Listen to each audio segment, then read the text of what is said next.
you got to, dude. Push the button and let's do this. Dude, I had so many plans for tonight, dude. I had asparagus picked for you. And I was running, dude. I had to get out. And I totally left it at home, so I'm sorry. That's okay. Next time. I also had steaks on the grill. Dude, can you describe what I'm wearing right now? My wife was super embarrassed. She goes, Gary, you cannot leave the house looking at it. I go, babe, we got to go. I got to record. I got to do this thing. You're wearing cut-off pants. So basically, sweats. You took other sweatpants and you cut them off into shorts, which I love. Yeah. I love. That's what I do. It's classic, dude. Yes.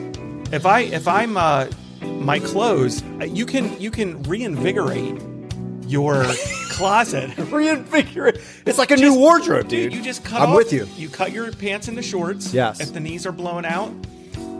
You also cut off sleeves on shirts. Yep. And then you got sleeveless shirts. 100%. They're like new clothes, dude. Yeah. It's like you went to the store and you got some new stuff. I have a pair of jeans right now.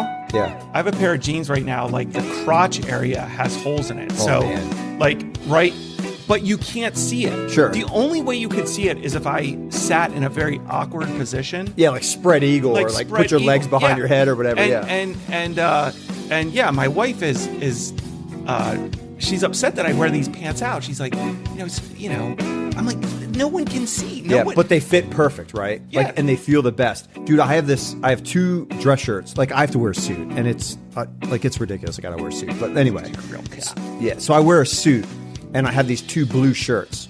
Well, I have one. And I wear this shirt all the time because I absolutely love it. So I said to my wife. You just change the tie, right? Yeah. I said to my wife, I said, my lady, can you go get me another shirt that's exactly like this? Because this one's starting to wear. She goes, sure. She bought me this shirt. It fits completely different. It's the exact same shirt, but it fits different because it's not, 12 years old. It's not been worn in. No. It's not been so I'm worn trying in. to wear this sucker in, Yeah. but it's stressing me out, dude. I don't love it. This is Low Expectations, episode number 8. Gary, it's good to see you. It's good to see you, Anthony.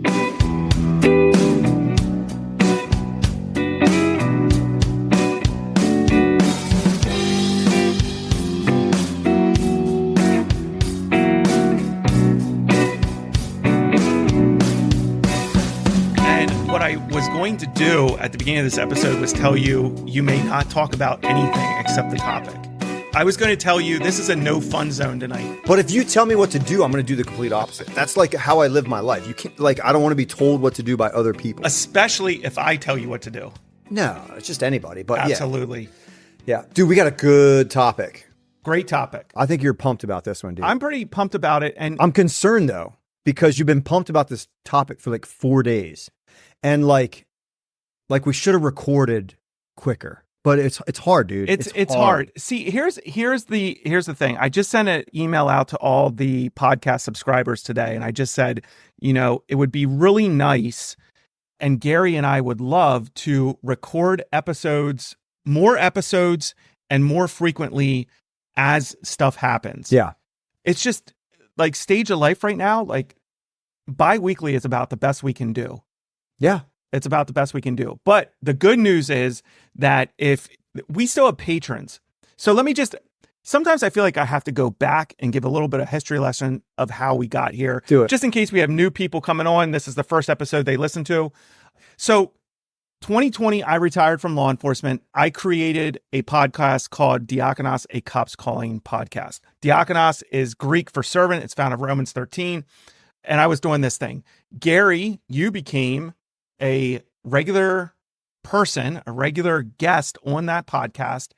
And a sidekick. Yeah. And we started doing kind of like every show you were on, we called them Low Expectation episodes. Yeah. So out of that was born this podcast, Low Expectations. The name of it really has nothing to do with law enforcement, but we are 2 guys who have over 45 years of experience in law enforcement. And so that's how this podcast got started. So all that being said, we still have patrons that are on Diakonos, a Cop's Calling podcast. That podcast is still up. I haven't been creating new content on it, but there's patrons on that podcast that are still supporting both Diakonos, a Cop's Calling podcast, and this podcast. Because if you support Diakonos, you're supporting Low Expectations. Correct. It's all together. It's not binary. It's fluid. It's fluid. It's fluid. I mean, those are big words in our culture. It's a symbiotic relationship between the 2 podcasts. Right. So basically, those patrons that are still supporting Diakonos are also supporting Low Expectations.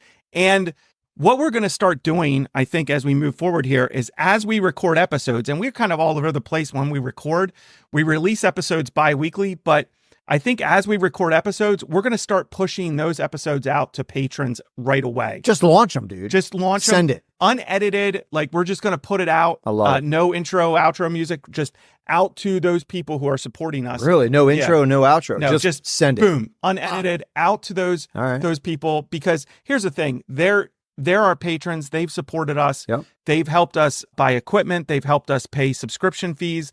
They've helped us recently. I went to AI. AI's been helping me do some editing. So all those things our patrons help us to do.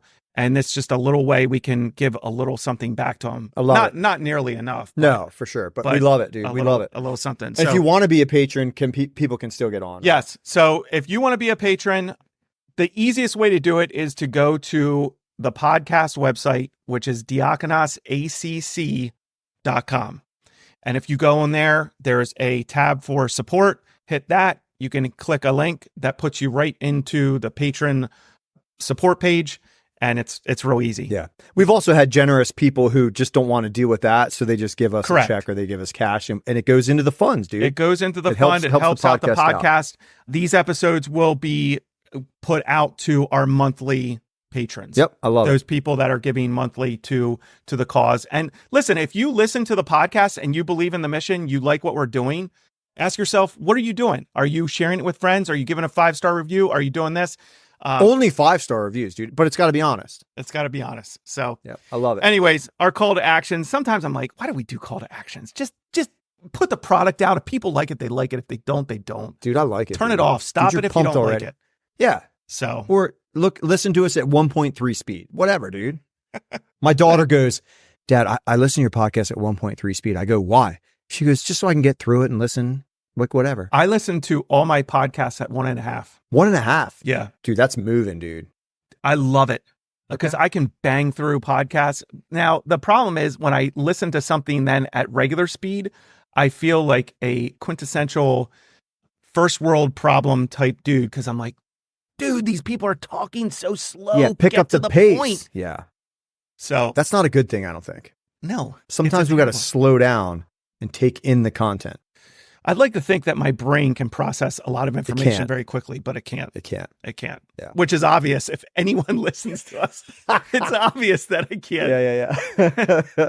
But anyways, yeah. So I was going to tell you nothing but the topic tonight. Nothing but the topic, Gary. Dude, we came in hot. We came in hot already. Which is what we should do. Talking about steak and asparagus. Ridiculous. I love asparagus. All right. So this is what we're talking about. We're going to dive right into it. Okay. The Dexter Reed shooting by Chicago police officers. Yep. So that's what we're going to dive into. I'm going to break down the incident and then we're going to talk about all the things involved in this, or maybe we'll talk about it as I break it down. I don't know. We'll see. Yeah. We'll see how it works. We'll see what happens. What shakes out, as they say. So this actually happened back on March 21st of this year. The reason it just recently hit the press is because the Civilian Office of Police Accountability for Chicago, COPA, that's what we'll call them for the rest of this episode, COPA. Sounds like a villain of like a pretty much like Super Mario Brothers or something like that, right? COPA. They released video and other items, reports and other things involving this incident, and they released that on the 9th of April, which was not that long ago. Right. So this blew up in the press. And we'll talk about that. We'll talk about why it blew up and everything involved in that. But basically, I actually went on COPA's website and watched body cam off of COPA's website. I looked at reports on COPA's website.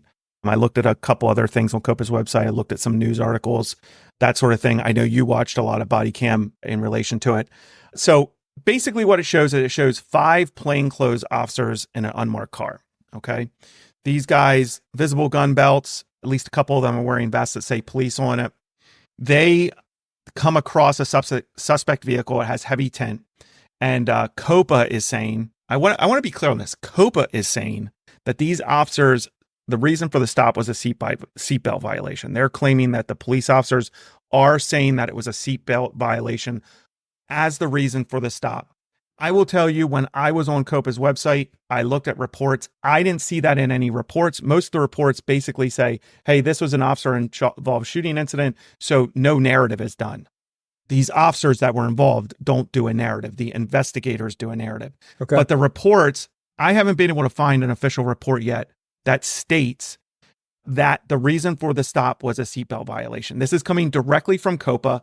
I haven't even heard any people in the police department, like the chief like public, like superintendent leadership in the police department, saying that that was the reason for the stop. It's still early on. It's still very early on. So allegedly, the reason for the stop was a seatbelt violation. On body cam, you can see officers outside of their unmarked car. So let me say this. Most departments have a go back period when a body cam is turned on. So when you turn your body cam on, a lot of departments go back 30 seconds. Some departments go back a minute and a half. It appears that Chicago PD, their body cams, when they click them on, go back about a minute and a half, I think, or somewhere in that range. Yeah. That's a long time. That is a long time. So when these officers click their body cams, the video goes back, but not the audio. So we can't hear what these officers are talking about in the unmarked car. We can only see that they're in an unmarked car. And actually, some of the first body cam footage is these officers all standing outside of their unmarked car, immediately getting into their unmarked car, and they're driving. So they're driving. It appears that some of the officers are looking down side streets that they're driving. To me, it looks like they're looking for something. What that is, I don't know. But they're definitely on patrol. They're definitely on the hunt for criminal activity.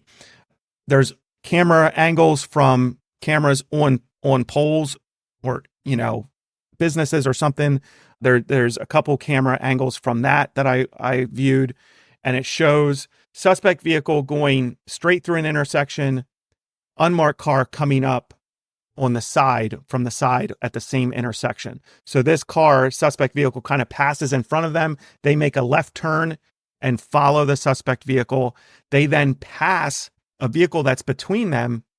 They pass that vehicle to get to the suspect vehicle, and then kind of like cut this suspect off as he goes through another intersection. They kind of cut him off so that he can't go anywhere. His path is blocked.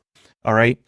So some of the officers initially, like 2 or 3 of them, they get out of the unmarked. Not all of them. Again, there's 5 in this unmarked. 2 or 3 get out. They make contact with the occupants, or it turned out just to be the driver, which was Dexter Reed, of this vehicle. They do not have their guns out when they get out and first approach. Female officer makes contact, tells Reed to roll the window down. He does after several commands to do so. When he does, he's partially down. Partially down. He rolls it almost the whole way down. Rolls it down. He's wearing a mask. He's in the vehicle alone. His seatbelt is not on. You can see that he is not wearing a seatbelt when he rolls the window down. She asks him, what are you doing? He's like, I'm not doing anything, or I'm not doing nothing, or something like that, and starts to roll the window back up immediately. Mm-hmm. These guys are obviously police officers. There's no way Dexter Reed didn't know these officers. They were officers, sure, in my opinion. They give him orders to roll the windows down, to open the door, to unlock the door. The officer actually tries to open it. Doors are locked. They tell him to unlock the door, open the door. You can hear Reed saying stuff like, okay, I'm trying to. And around this time, officers begin to pull guns because it's ramping up. Reed's ignoring all commands. One officer is heard on body cam asking if you can see both his hands. So they're definitely getting concerned with his activity. Reed then fires through the passenger side window where another officer is and strikes that officer in the arm or hand. That officer actually drops his handgun and retreats, trying to get to cover. At that point, the other officers engage Reed, firing multiple times towards him. Reed attempts to flee. He's still in the car, right? He's still in the car at this point. He attempts to flee. He accelerates forward. You can see in the video, he accelerates forward into a parked vehicle in front of him because, again, the unmarked car kind of has him cut off, and then there's parked vehicles on the side of the road. So he can't get past the unmarked, and he accelerates and rams into a parked vehicle. And on body cam, as you watch this incident afterwards, you can tell he hit that hit that parked car with a considerable amount of force because the damage is pretty decent to the front of his car, and it actually pushes that parked vehicle into another parked vehicle. Right. So he's trying to get away at this point. Not only does he fire at the police, but then he tries to flee. Right. He can't. He's trapped in there. So he then bails out of the car. He exits the driver's vehicle, and he's engaged with gunfire as he moves to the rear of the vehicle. I think to me, it looked like he was moving in a pretty aggressive way. We can talk about that later, but he moves to the back of the vehicle. He's being fired upon as he moves to the back of the vehicle. He falls to the rear of his vehicle, and pretty much the gunfire stops. And then there's one officer, while he's laying on the ground, appears to fire 3 rounds as Reed is lying on the ground. Reed is a black male. The officer who fired the last 3 shots is a white male. The officer who's shot in the hand is a black officer. And on body cam, when this officer fires the last 3 rounds, you can't really tell on his body cam like what he's perceiving or what Reed is doing on the ground. It looks like he has his hands underneath him, but you can't really tell. Officers move in on Reed. There's a discussion about where the gun's at. I think it's the female officer keeps asking, "Where's the gun? Where's the gun?" She's telling him to let go of the gun because he has his hands kind of underneath him, or at least one of his hands underneath him. She's yelling at him to let go of the gun. And they end up getting him handcuffed. The gun isn't on him. The gun is still in the vehicle. Aid is given to the shot officer. They give CPR and aid to the suspect.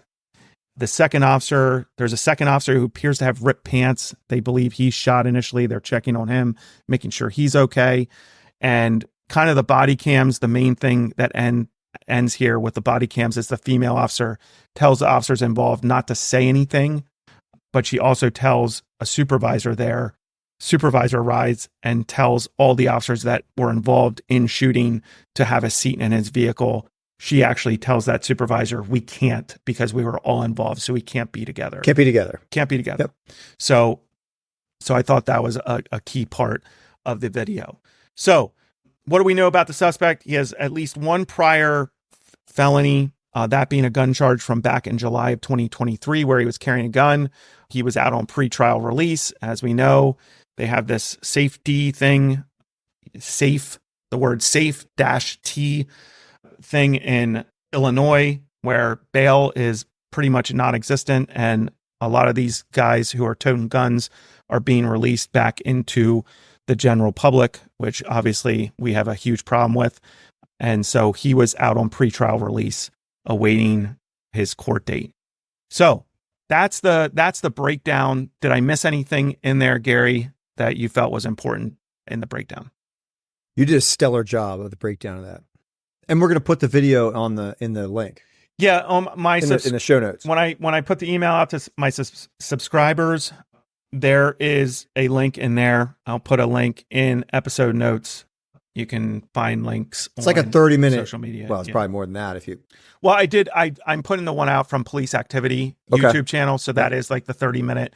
They have all the body cams. It's not the complete body cams, but they do a pretty good job of putting all the body cam footage on there, so you can see every different angle. We understand that most people that listen to this podcast are not going to watch 30 minutes of body cam. This is like, I mean, if you got nothing else to do on an evening, man, like this is what we do. Yeah. I sat down and watched all of it just because I love talking about use of force stuff. I used to be a use of force instructor. I used to like this. This is my world. Yeah. So, and it's important to kind of to get some takes on it, I think, because you're going to be told one thing by COPA, and you're going to be told other things by people who actually know what they're talking about. Right. So I guess like the first place I'd like to go is, do you, viewing the video, I mean, as 2 police officers, we would definitely say the shooting itself was absolutely 100% justified. But did you see any issues with any aspect of the shooting, any concerns that you had, and thoughts about like those last 3 shots? I mean, not really. Okay. Not really. The last 3 shots are interesting only because there's kind of like a lull and then there's like 3 or 4 shots, but it's a few seconds after kind of things slow down. But our minds don't work like you might think they do. Right. You can't stop yourself from doing something when your brain already told you to do it. It takes some time to change your mind to stop something. Right. So yeah, I don't really have a problem with anything. The tactic wise, it's chaos. Like a shooting like that, especially around a car, it's not good. It's not safe. It's dangerous. I mean, any car stop is dangerous, but this one even more is like you literally have one officer at the B pillar. Is that what we're calling it? The B pillar, and you have the other officer who got shot on the passenger side, and he's actually toward the A pillar, and I think he has like a baton out in one hand. Yeah, because I think he's thinking about, hey, we might have to break the windows in here. Yeah, and it's tinted out. You can't see. You can't see, and I guess that's one of the big things right now is that COPA is saying we have very serious concerns about this because they're saying the stop was for a seatbelt violation, but the tint on this vehicle was so dark. How did they see that? So I mean, that's dumb to say that. It's especially when we know vehicles driving one direction, the officers are in a perpendicular so they can see in the front windshield. You can see if someone's wearing a seatbelt or not, especially if you're a good cop. You're keying in on things to try to look for criminals and get a reason to stop someone. Right. And I will say this. I mean, I think there's a validity to the concern that, hey, they pulled him over for a seatbelt violation. How did they see that? That's a fair question to ask because the vehicle is heavily tinted. But I think there's a couple things that we need to, first of all, we have no idea. We have no idea what these officers were looking for. We have no idea what the area they were in. Like, I don't personally know if this was like a rough area of Chicago. I'm assuming it was because we have a 5-man unmarked car. This is plain clothes. This is not a tactical unit. That's another thing that I keep hearing. This is a street crimes unit. They're a plainclothes unit. When I think tactical unit, I'm thinking like SWAT, people like I'm thinking SWAT teams, like a tactical unit that's out there like trying to, I think our press loves to use terms like that because it sounds super aggressive. Oh, it's a tactical unit. Yeah. Well, let me tell you this. Tactical units don't dress like they were. Tactical units, they love to be all in their greens and they look all fancy. They got all kinds of gear on. They're gear freaks, man. SWAT guys are gear freaks. They have all kinds of stuff. These guys were like, they're plainclothes guys. There's a plainclothes guy. It seems like a street crime unit, street level, like proactive unit. Kind of like something you and I at times in our career, both of us have been involved in units like that. So a couple considerations about the seatbelt violation. First of all, in Pennsylvania, a seatbelt violation is not a primary offense. In Pennsylvania, you can't be stopped for a seatbelt violation. Illinois is different. You can be stopped for a seatbelt violation. So a couple considerations and things that I picked up from the body cams that I just want to put out there. I'm not saying this is what happened, but things that I want to know. One of them is when those body cams start, these 5 officers are standing outside of their unmarked car. When their body cams start, they get into their unmarked car very quickly, as if they almost saw something or heard something on the radio. It's not like, hey, we're just kind of getting in the car. Like you're getting 5 guys in a car and it's quick and they're moving. And as soon as they start moving, you see because of the body cams of the officers in the back, you see the driver and the passenger officers looking up and down the streets. So you can tell they're driving and they're checking down streets. Normal patrol activity, but to me, it looked like what I'd like to know is, were they specifically looking for this vehicle? Had this vehicle passed them? Had they seen something that they wanted to address? So I think we have to consider maybe Dexter Reed actually passed them when they were standing outside their vehicle and they did see him not wearing his seatbelt. Maybe his windows were down at that point. Maybe they saw through the windshield. Maybe, like you said, when they were coming up to that intersection, they were able to see through the windshield as he approached. Hey, he doesn't have. Maybe they were actually able to see through the tint that he didn't have his seatbelt on. Or maybe they knew who he was. maybe they knew who he was. I mean, COPA is saying they didn't. COPA is saying they had I didn't read no. that. Again, COPA is saying they had no knowledge of Dexter Reed and his prior criminal history. Okay. But either way, I'd like to know there was a targeted enforcement there. And the other reason I they're doing nothing. They're outside of a car. Boom. Something happens. They're making movements to do something. Right. And quickly. Yeah. And cops don't like if we're not if cops not like interested in doing anything, they're just going to stand there. Right. Like these guys, there's nothing of any value to the next step of trying to go find a bad guy. If nothing's happening, nothing's happening. Right. It's when something like triggers like a response is when action gets right, like put into place or whatever. And I don't want to speculate that they saw Dexter Reed or saw something, but something caused them to get into their vehicle quickly, and they start rolling right away. The front seat passenger is wearing like a hoodie type thing, trying to like cover up a little bit. He throws his hood up. He has his window down and he's checking. Boom, boom. They're clipping along and they're like checking side streets. You can see the driver and passenger checking. Say he throws his hood up? Yeah, he has a hoodie. He throws his hood up. As soon as they get in the car, boom, hood up, window down. Okay. So these guys are looking.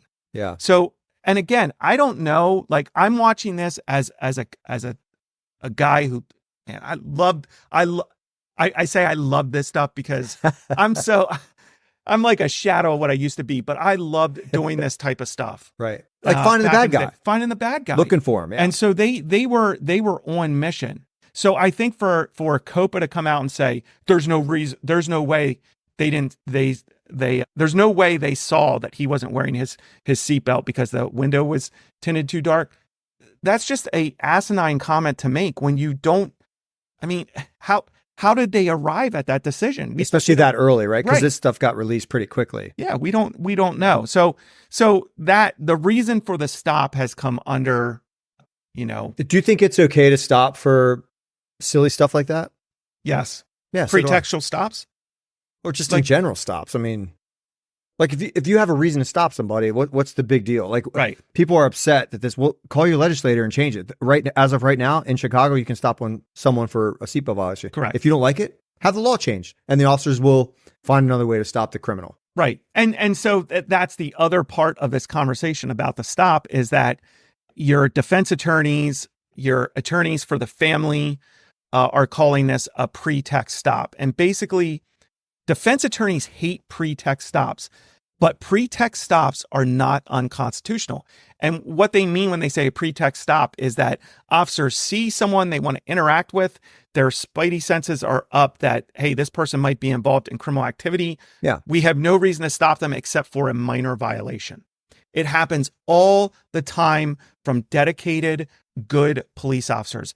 Hey, there's something about this car or something about the way this person is acting. I'd like to interact with them. I need a reason to stop them.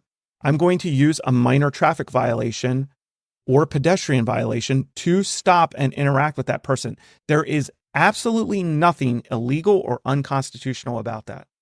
And what we've seen in this case is that there's this outcry. Well, this would have never even happened if they would have never stopped him, and they shouldn't have stopped him because it was only a seatbelt violation. And the narrative that he died because he wasn't wearing a seatbelt. No, Dexter Reed died because he chose to pull a gun and shoot at the police. Correct. And actually shot one of them. That's why he died. That is the reason he died. He didn't die because he wasn't wearing a seatbelt. Right. He died because he chose violence against the police, and they responded in a legitimate, reasonable way. And so that's part of the conversation is that the pretext stops, like, should that be happening? And here's the thing, that's a conversation to be had, but here and now, like you're saying, that is the law. You can do it. Correct. If you want to change it. But like we can't get mad at the police for doing their job. Right. And doing it well. If it's a seatbelt violation, they stop this guy who's carrying a gun. That's a pretty good stop. Right. And the other thing that people don't want to think about or consider is, why was this guy he's already has a gun charge. The gun charge that he got was a call to the police of a dude in a park, or I don't remember exactly where he was, with a gun. He gets stopped by the police because he matches the description, and sure enough, he has a gun in his pocket. Okay, Right. this is a pretty solid charge. Like, the gun was in his pocket. Like, it wasn't, setting close to him. It was in his pocket when he was stopped. So you have a guy who has the propensity to carry a weapon. Okay, he's already been arrested for that. He hasn't been convicted yet, but he's been arrested. He's now out on pretrial release. And after getting arrested for having a firearm illegally, he chooses to go out and get another one somehow. And then not only go out and get another one and just take it to his house and keep it in his house, but to roll around in, it looks like a pretty high crime. Like, it looks like a rough area of Chicago. I mean, just based on the way I'm assuming it is, because like, your plainclothes guys aren't in right. They're an not area in like where you're not needed, right? We only have so many resources, especially Chicago. correct. They only have so many resources. They're not going to send their resources to some neighborhood where there hasn't been any crime for years. Correct. They're going to go to the area where people are being hurt, where people are being robbed, where people are being shot and killed. Right. Because that's what the police should be doing. Right. So you send your resources to where they're needed. Exactly. Yeah. And so the question has to be then, like, why is this guy rolling around with a firearm? Well, Anthony, because he's a criminal. Right. Exactly. Yeah. But if the argument is, oh, well, he lives in a rough area, he needs to protect himself. We know that violent crime mainly happens to other people engaged in criminal activity, not all the time. Almost always. A lot of our violent crime in our urban areas is happening to other people involved in violent crime. So the question is, if he's so concerned about people who may be after him, why is he out? Why is he out? And then it also raises an interesting point of this whole no bail pretrial release stuff. And we bark about how we should not be locking these guys up. And no one wants to talk about the fact that locking these guys up will sometimes save their lives. Sure. And there's been multiple incidents throughout this country where people who should have been in jail and were not, were out on the street engaging in things they shouldn't have been, and ended up either getting shot and killed by the police justifiably or being murdered themselves. Okay. And no one wants to have that conversation.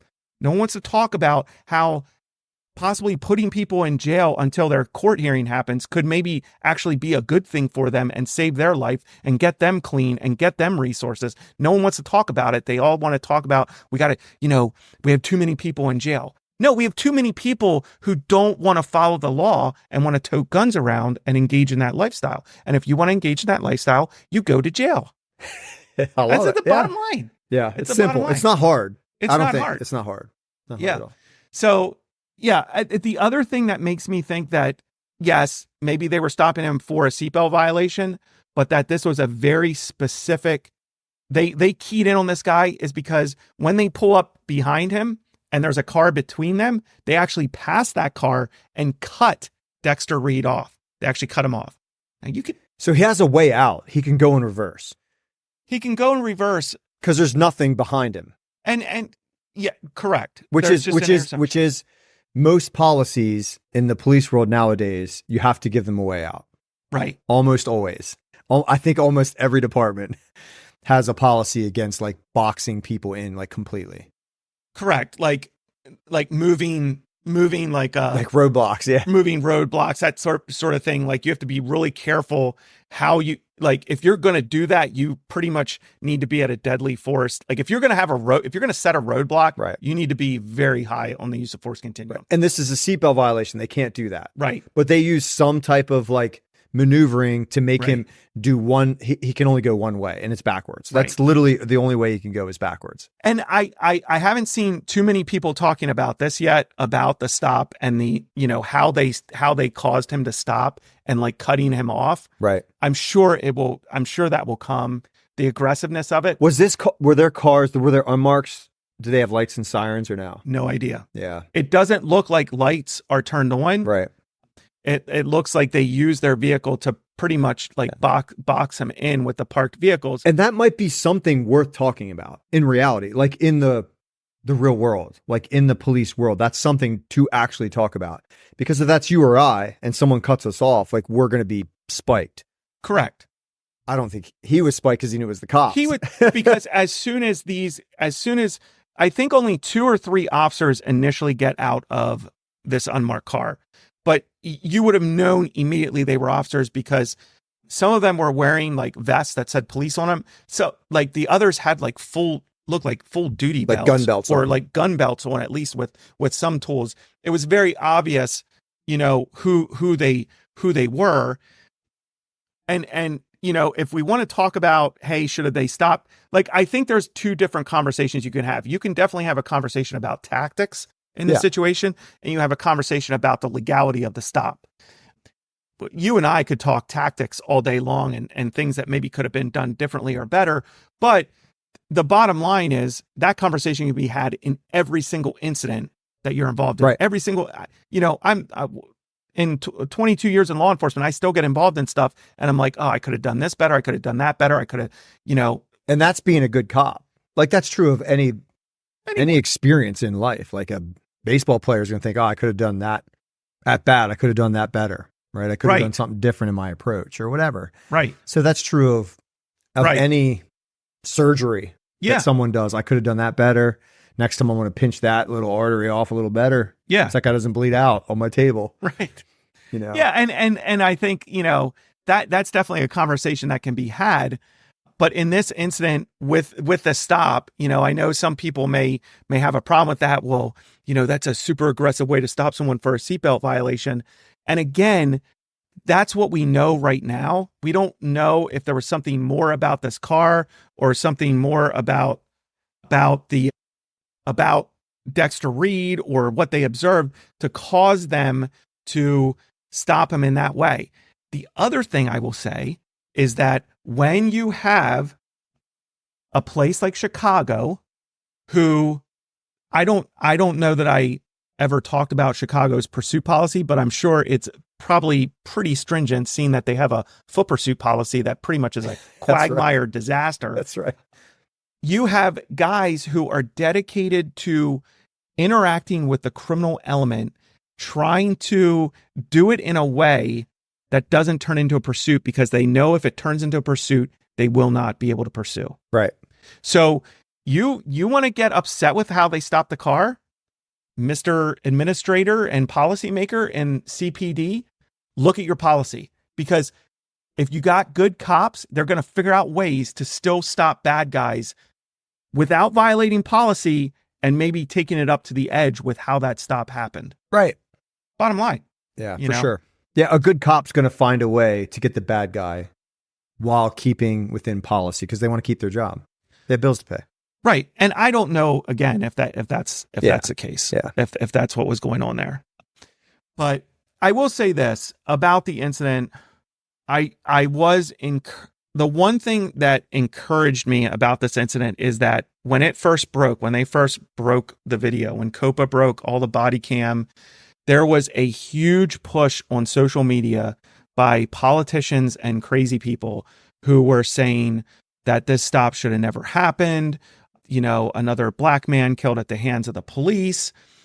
But what I've seen in the days following is that the goalposts are really moving in relation to the race aspect of it has not been pushed as heavily as I saw in like the George Floyd incident. Or can't be. Well, it can be, because the officer who fired the last 3 shots was white. But it's harder because there's at least 2 black officers on this team on this unit, and one of them is one of them is shot. Yeah. So it's a lot harder. So I didn't see as much of that. The other thing that was encouraging to me is as like this craziness started dropping, and I really felt on April 9th when it got released, there was a huge push to try to turn this into a George Floyd type incident. 'Tis the season. 'Tis the season for elections. So, and it hasn't really taken. Most people are not biting on this, and most people, I've seen a lot of people being like, you people are crazy. Like, he shot at the police. Like, Right. What are they supposed to do? How are they supposed to? And that is the question. I mean, no matter, like, we can talk about the stop and should we stop somebody for this? The police were shot at by a citizen. What else are they going to do? You can't do anything else. You Right. can't. Right. Or you've lost everything. Yeah. You've lost it all. If the police cannot react in self-defense, or, which is crazy to even say, Right. if they can't do that, like, you've lost. Society is done. It's doomed. Yeah. Yeah. Yeah. But so that's been encouraging to me. Yeah. Good. That's been encouraging to me. But I think that there's a dedicated push now to move the goalposts. Okay, so we're not going to harp on the race issue as much because we really can't. It doesn't work too well in this incident. We can't harp on the unarmed because he was obviously armed. Right. So now we're going to harp on the reason for the stop. And we're going to try to move the goalposts and try to convince people that the police are stopping people for reasons that they should not. And therefore we want, like, that needs to stop. Like a change in laws, basically. Or just that's what it would need. It would need a change in law, but just this call that, hey, the police are still wrong because they stopped someone for a minor traffic violation. Right. And we've already seen the attacks on minor traffic violations and the police using them to stop people. But that's kind of where the goalpost is now in this, that the reason for the stop is in question. The reason for the stop shouldn't even been a reason for the stop. And so because of that, everything that happened from that moment on is wrong. The police shouldn't even been there. Yeah. And the bottom line is, if, you know, even if the reason for the stop is questionable, or they find that it was questionable, or there's differing opinions among the officers about why the reason for the stop happened, that doesn't mean that the actions of Reed were justified or that the police were not justified in using force to stop those actions. Right. You know, you can argue whether the stop was legitimate. Like, what world does anybody want to live in where even if your rights are being violated by the police, that you shoot the police? Like, that's not a world that anybody wants to live in. Right. There's all you can find a bazillion lawyers to sue the police for you if your rights are violated. Right.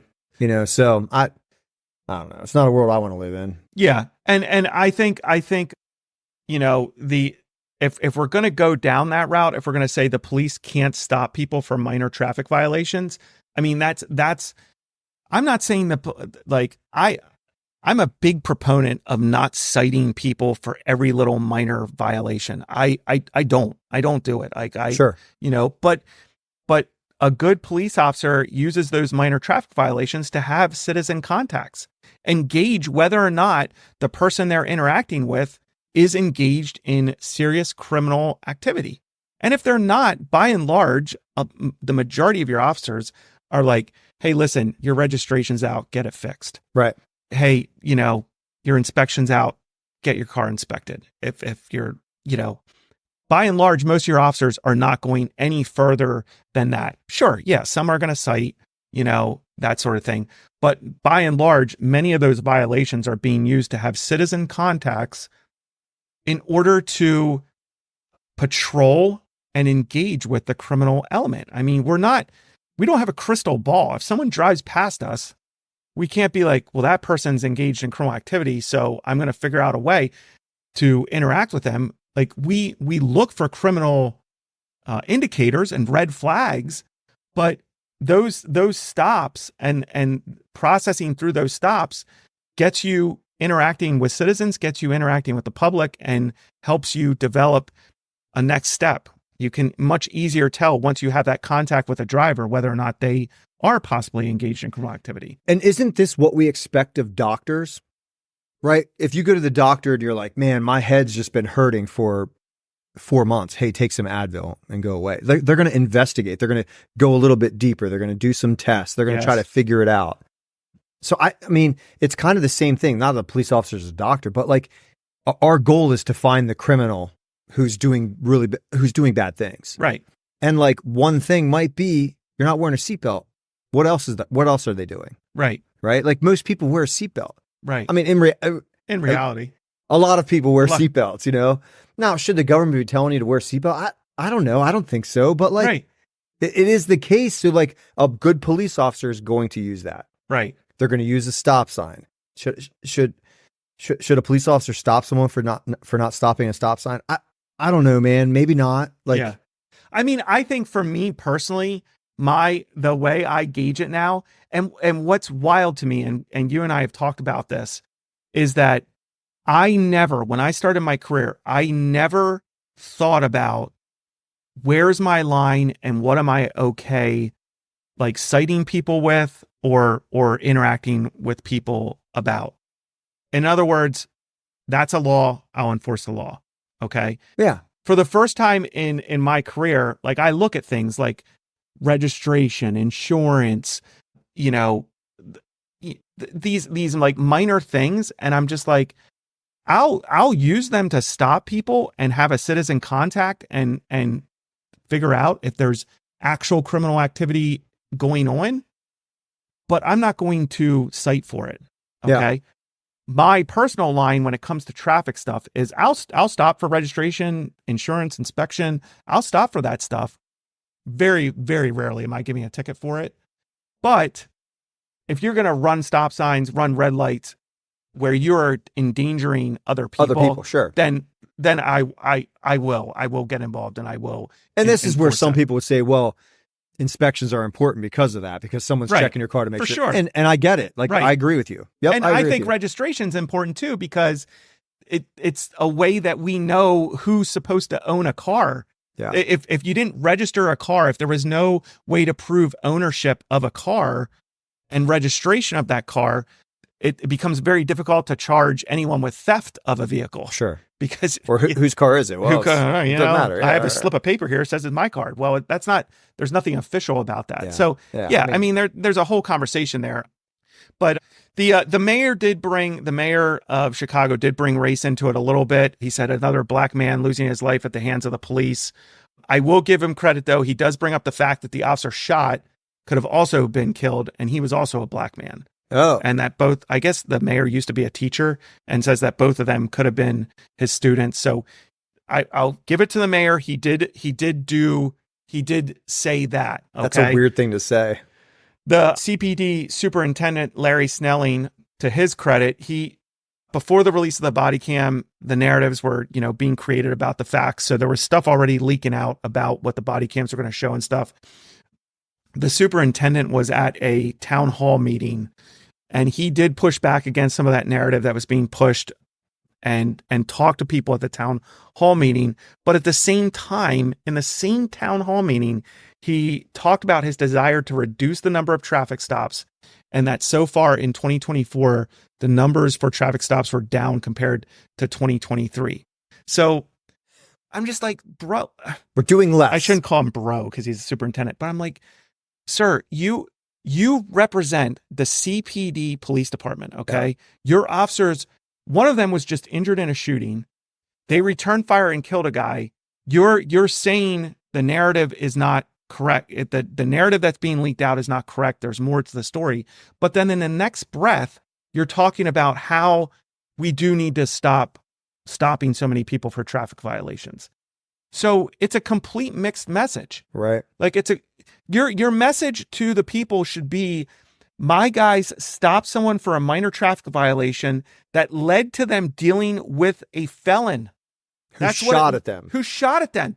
And the question is, what was he doing out on the street with a gun? Where was he going with that gun? Was he going to engage in hurting or killing someone else? And my officers put a stop to it. Right. That should be your town hall statement. Yeah. You should not be talking about Or you go, hey, what is the court system doing to keep people like this who shot my officers in jail from shooting my officers? Exactly. How are they going to, what are we doing to protect my officers? We need to hold judges accountable. We need to hold the prosecutor's office accountable. Right. What are these other agencies, these other entities doing to stop the violence in the city? Yeah. Why wasn't this guy, what's his name? Reed? Why wasn't Mr. Reed given a counselor to tell him how bad it is to carry a gun and he could wind up getting himself killed? Where was there no counselor? There should be a counselor assigned to this guy. Man. Now, what did you think about the statements at the end by the female officer where she was telling the other officers that were there, don't say anything. Yeah. She was telling them, don't say anything. Yeah. What did you think of that?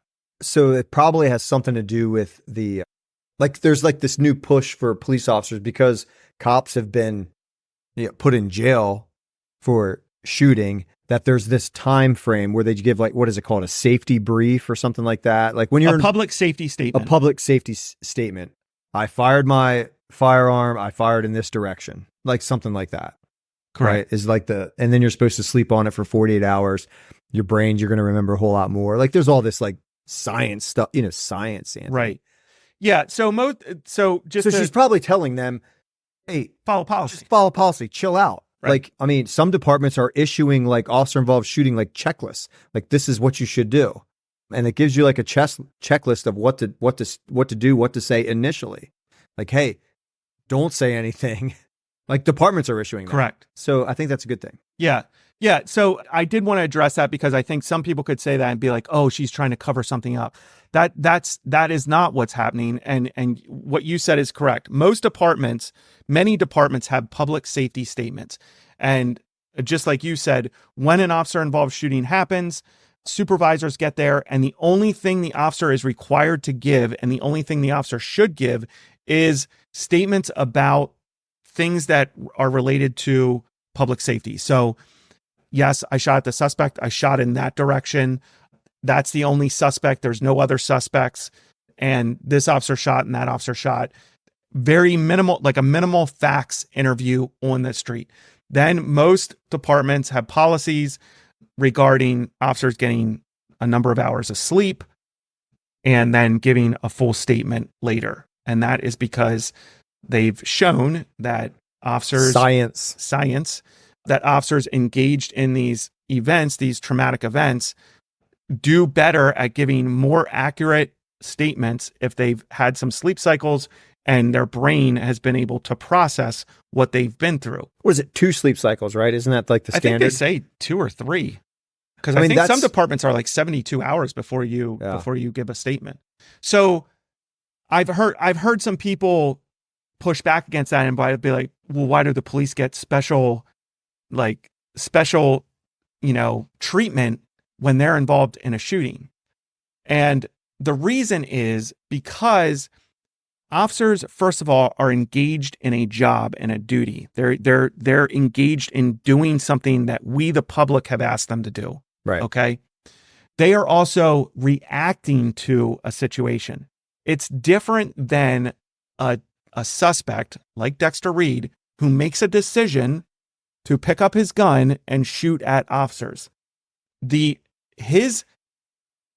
It's going to be traumatic when they start shooting back at him, but that decision, he's driving that action. And that tends to not be as traumatic as people who are trying to interact with someone and all of a sudden they're put in a life and death struggle and situation.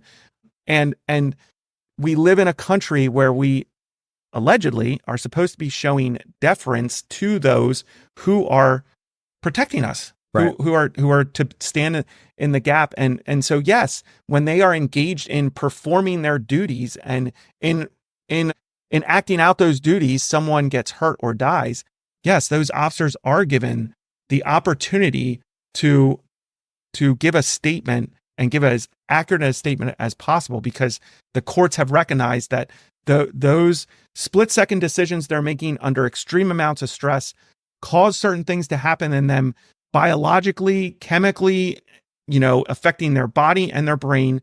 And we need them to be able to perform giving a statement at maximum effectiveness, because it's a serious incident and someone lost their life. And so we want these officers to have these sleep cycles so that they can think clearly and give accurate statements. And we can have the best possible evidence to review. Correct.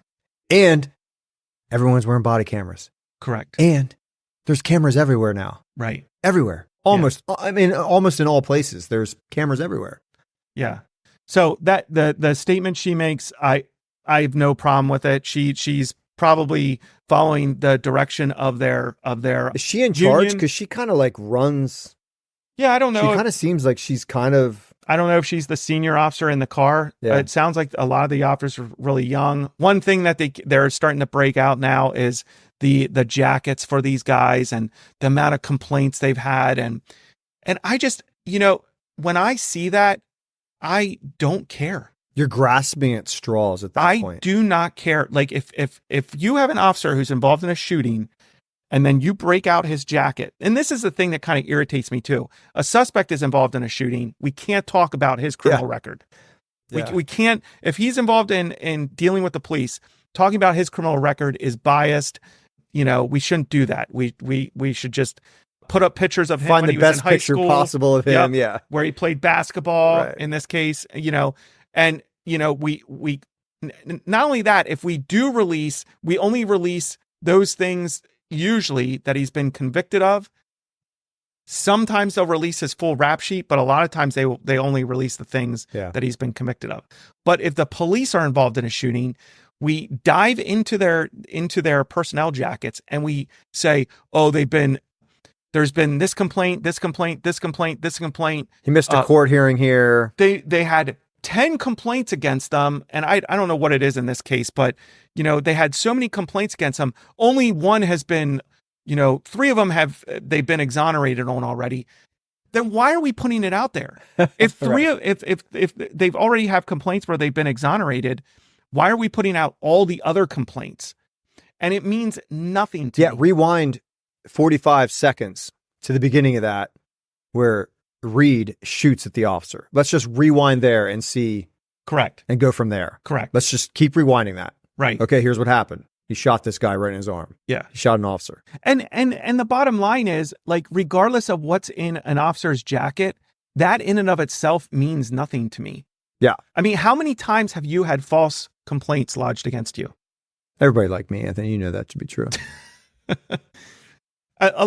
Quite a few. I've had some things said against me. Yeah, as have I. And what's interesting too is most supervisors who want you to do your job and want you to be proactive and want you engaged with the criminal element will tell you that you aren't doing your job if you're not getting complaints. And why is that? Because the criminal element loves to complain about their interactions with the police, especially right now in our culture, when you have places like Chicago, New York City, and these other giant urban areas, especially in those places that have civilian review boards, because these civilian review boards hate the police, generally hate the police. And in my opinion, they are not truth-seeking. They are not trying to find out exactly what happened. They are there purely, a lot of times because of consent decrees from the DOJ, to lay a hand and smack the police as often and as many times as they can for the most ridiculous things that they can. And so criminals know that. Criminals know that when they engage with the police, they can make a complaint, they can file a lawsuit. Right. And most of the criminals know that if I file a lawsuit, the city isn't going to fight it. They're not going to fight it. Just pay you. They're going to pay me. Yeah. Now, they may not give me the $250,000 I'm asking for, but maybe they'll give me $20,000. Right. So they do.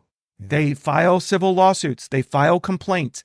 They hate the police. If the criminal element doesn't like the police, right. That's what they do. So whenever I see one of these officer-involved shootings or a use of force incident, and then right away they parade out the jacket of the officers and they'll be like, "Oh, they got this many complaints."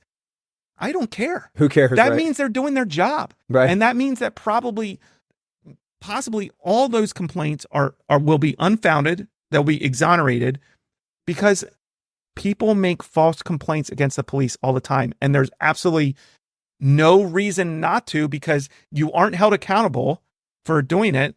You make a false complaint against a police officer, nothing happens to you, Jim. Yeah, the odds of you getting charged for like a false report is it's very slim. Very slim. File a civil lawsuit against a cop, you're going to get paid. Might not be the $2 million you asked for, but maybe you'll get $25,000. Perfect. You know, now you can go buy more guns and crack cocaine and do whatever you want to do. Right. So that's why that means nothing to me. So were you on COPA's website at all? Did you get into COPA at all? No, dude, even the name of that place scares me. I'm probably not going to go anywhere near them. The one thing, can we talk about them a little bit, Gary? Are you good? Yeah. Let's talk about COPA. Whoa! Hey, Gary, we got a sponsor. Dude, everybody loves a sponsor. Everybody loves a sponsor. Manny Luciano is a rep for Ethical Energy Solar. If you're interested in solar energy, you can contact him at 717-989-5841 or at manny.luciano@ethicalenergysolar.com. Dude, everybody loves the sun. Everybody loves the sun. You don't even have to love the trees to get solar. Solar can help everyone. Yeah. Everybody loves the sun. And here's the thing. Manny's a retired cop. He's a veteran. He's been a past guest on the OG podcast, Diakonos Cops Calling. He'll give you a professional presentation of what solar can do for you, how much money it can save you, and he will do it without the high pressure tactics. So tell him you heard this ad on Low Expectations, and you can even save more money. In addition to saving money on your power bills, increasing your home value, earning state and federal incentives, you can get 1 month off your bill if you tell him you heard this ad on Low Expectations podcast. Dude, that's great. Saving money. Everybody likes to save money. Everybody likes the sun.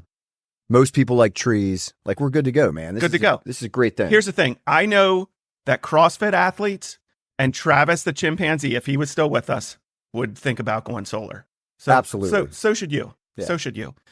Hit up Manny. Yeah, listen, there's no upfront cost. There's zero down to go solar with Manny at Ethical Energy Solar. You can call him at 717-989-5841 or email him at manny.luciano@ethicalenergysolar.com to see what solar can do for you. Tell him that you heard this ad on Low Expectations podcast, and you can even save more off your first month. Whoa! So yeah, COPA. We're talking COPA. So what does it stand for? Civilian Office of Police Accountability. Oh, okay. Yeah, that's even sounds. So here's the thing. COPA in Chicago was actually created before Chicago was brought under consent decree. Okay. So I will say that. But the consent decree that Chicago's under, when they were put under a consent decree, COPA is, oh man, they're all up in that. Like intermingled in all the things. COPA's all up in that. So that's here's the thing about COPA. I don't know of any other profession, and I get it. You want the police to be held accountable. You want to make sure that they're doing their job because they wield a lot of power. But I don't know of any other profession that wields a lot of power, like doctors, pilots. You know, off the top of my head, those are two I can think of. How about cargo ship drivers? Yeah. Where civilian review boards try to bully the police department into doing certain things and punishing officers. I don't get it. I don't understand why you would have people who have no actual expertise in the field. Yes, okay. Maybe lawyers, maybe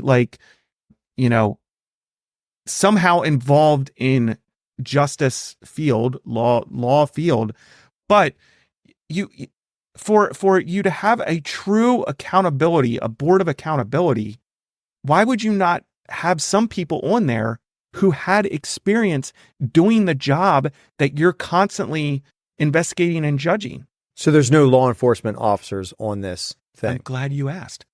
No, they're not. So basically, one of their bylaws says no investigator employed by the agency, by CPT, can currently be no investigator employed by COPA can be a sworn member of CPD. So no sworn members at all. Okay. Or have been a sworn member of CPD within the last 5 years. So in other words, you cannot be on COPA if you were a sworn member of Chicago Police Department unless you have been out of the police department for at least 5 years. Okay.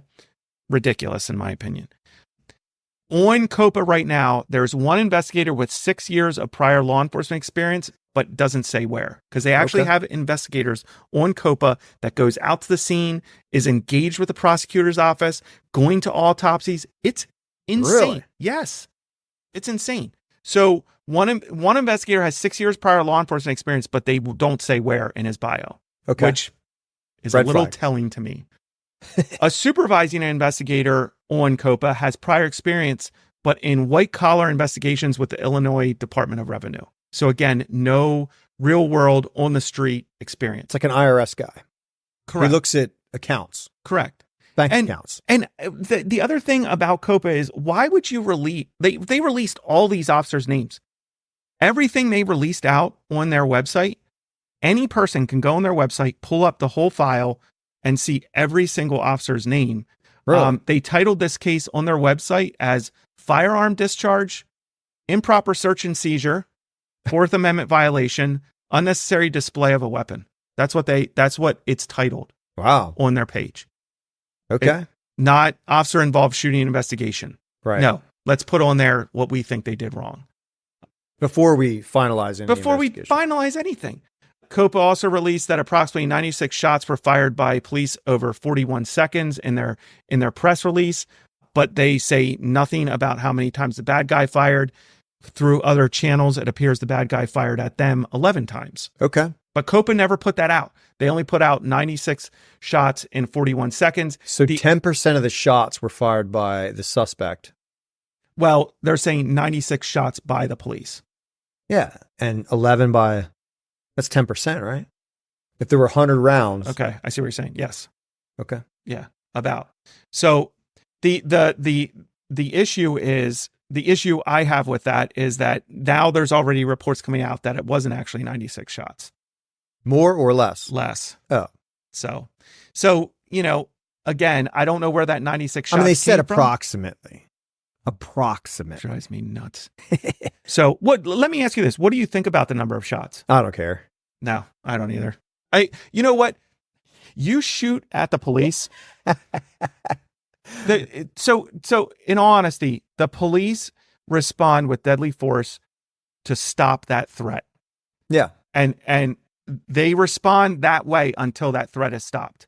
Going back to the actual incident, one thing I noticed is when he exits the car, the other thing I'd like to point out is if you shoot at the police, you don't then get to decide when the police should stop shooting back at you. That's not how it works. Like if you showed that you are going to shoot at the police, you don't get to then put your hands up and just be like, this is over with, and not expect that there's going to still be some shots fired. And that's not what he did. He didn't come out of the car with his hands up. you should expect a police officer to be able to stop firing if someone puts their hands up. Correct. It's going to take a second and a half, 2 seconds for that to register in their brain and then to stop. And like if he puts both hands out of the car, shots should stop by the police pretty quickly. Correct. Like at some point, that's not how it happened. It's not what happened. Right. You don't. What I'm saying is the police don't. I'm trying to put this in. So in other words, if I'm chasing someone, that not an officer involved shooting, if I'm in a foot pursuit, like running after someone, I'm running after someone, and they decide, okay, I'm done running, I'm going to stop. They're still getting put on the ground.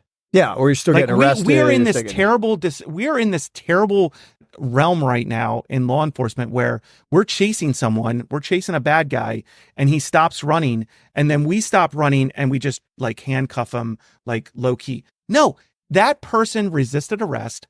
They go on the ground. If you want to pull up and give them commands to get on the ground, that's fine.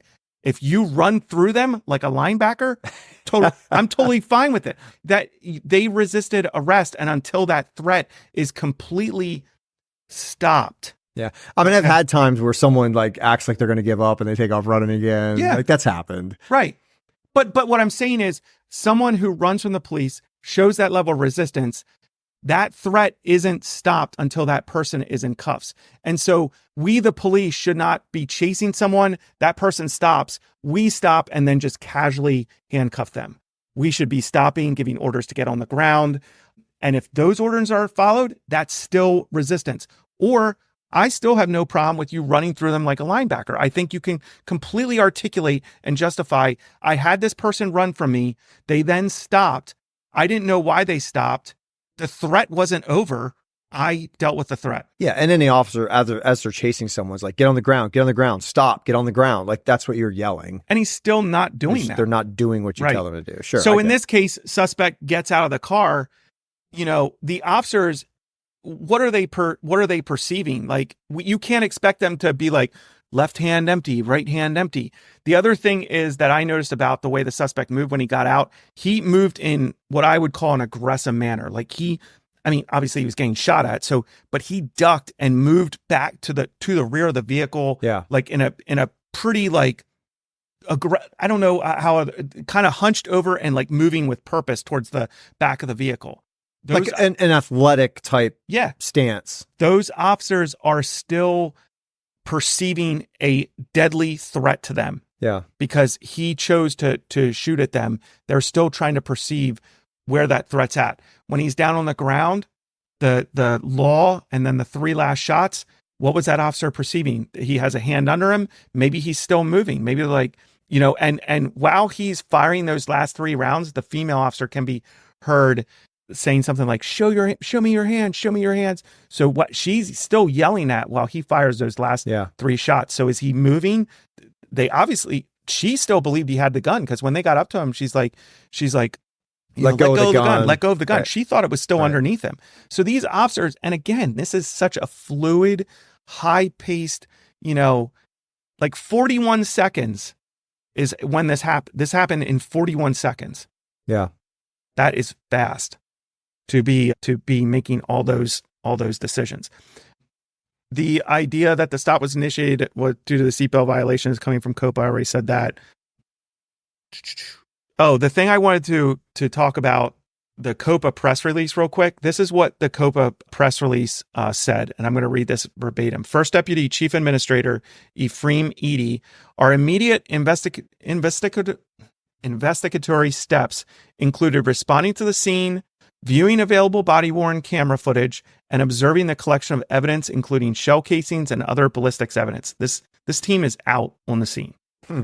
As the investigation continues, COPA staff have canvassed the area, observed the autopsy of Dexter Reed Jr., continued to identify and interview all witnesses, obtained and reviewed all available video footage, and engaged with the Illinois State Police Forensic Science Laboratory in the processing and testing of all forensic evidence.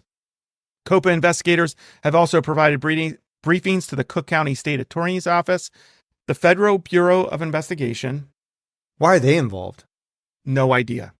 Department of Justice. Why? Why are they involved? Probably because they're under consent decree. So they're all... But I don't know why the FBI is involved. And sent a formal request to Superintendent Larry Snelling recommending the Chicago Police Department relieve 4 officers of their police powers during this investigation. We have also been in contact with the family and will continue to provide updates as the investigation is ongoing. Have you been in contact with the family of the officer that was shot? It makes me nuts, Gary. Well, that's not their job or role, though. No, their job is to investigate the use of force by these police, and 1 officer was shot in that use of force. And the only thing they talk about in here is having contact with the suspect's family. Anthony, I'm not sure if you know this, but I don't think they care about the officers. That's the point here. But the main thing about this, the reason I wanted to read this, is that COPA is telling Chicago Police Department, telling the superintendent, we want you to relieve these officers of their police powers. The investigation is only weeks old, and they're already calling for these officers. So is that admin leave, or are they saying like fire? No, they're saying released of their police powers. So not like, these officers are already off on admin leave while this is investigated. They're not out on the street. They're, but no, stripping them of their police powers, like stripping of their badge and gun. Again, I don't. Maybe they have more information, Anthony. I honestly would be shocked if they do, just because the amount of information they've already released, you would think they would be releasing even more. Yeah, especially if they actually have some dirt, because right now it doesn't sound like they have anything against these officers. I think the thing they're going to take the most like anger about is those last 3 or 4 shots. That's what they're going to make. That's what's going to be a big deal. And they are going to try to get that officer charged. And unfortunately, that officer is white. Now here's the thing. He's on a unit with black officers. And as soon as the shooting's over, he goes to the black officer who's shot and is like checking on him, giving him aid, puts a tourniquet on him. Yeah. That sort of thing. So it's very like, you can't assign racist motives to this guy. He's just doing his job. Right. Right. So we'll see what comes out with the investigation. I mean, you could probably tell this whole episode, I was a little sideways. It's probably good that we waited 4 days before, we recorded this, because you were hyped, man. You're still hyped. Listen, I'm so tired of police officers doing their job like this. Yeah. And these officers were in a life and death situation, and they cannot defend themselves. They are not allowed to defend themselves. The policies at these police departments, and rightfully so, these officers can't come out and make statements. Right. They can't try to refute some of the stuff that's coming out there with the narrative. Right. COPA has the narrative. COPA has the narrative.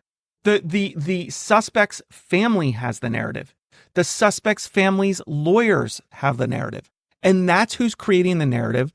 And our press loves to create the narrative that the police did something wrong. And in this case, it's not so much the racist aspect, not so much the unarmed aspect. It's the reason for the stop aspect. Yeah. And that is the thing that they're going to ramp up and really try to, narrow in on. Why was this vehicle stopped?